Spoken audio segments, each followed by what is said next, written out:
people, but to do a green poll where we go into neighborhoods where it's kind of pretty much documented that people make, like, say, less than $20,000 a year, and ask those people what their 10 most important issues are. Like, it might seem kind of obvious, but later on as an organizing tool, as we're wondering, because I have a cold this weekend, so I'm not going to harp on my thing about diversity because I don't have the energy, luckily. But, as we're wondering why we're not pulling in different groups of people, I mean, I do think that some of it is, because the issues that we're most involved in right now are just too ethereal. I mean, it's like campaign finance reform is not, people in my neighborhood are not, because they're not giving anybody any money to run for office anyway. That's true. Yeah.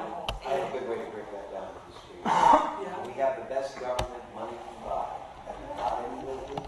No wonder they're giving everything to the other people. And that really works because people understand that. Except it is upper level. What you have to do is you have to point out how this means their rents have jacked up 100% in the last 5 years and they can't afford it. They seem to be suspiciously right about the disability welfare level, minus enough incidental money plus food stamps. So you could do a whole thesis on economics on that. Yeah, and I think if we can do that, as long as we start going into the neighborhoods and doing both, like we can bring in, like our issues as far as what we see as important in making the changes that people want in food and housing and that kind of thing. But I don't think that we can go in just talking campaign finance reform and that kind of thing, and not hitting the issues that they want to hear about.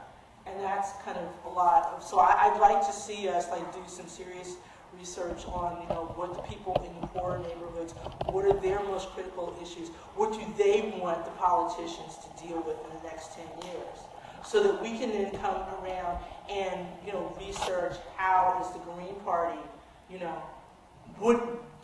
what is our most effective stand on that, and be able to be detailed about it, not just, well, of course everybody should have housing. Of course everybody should have food and jobs. So we can start working on and researching how that could happen in a concrete way. So.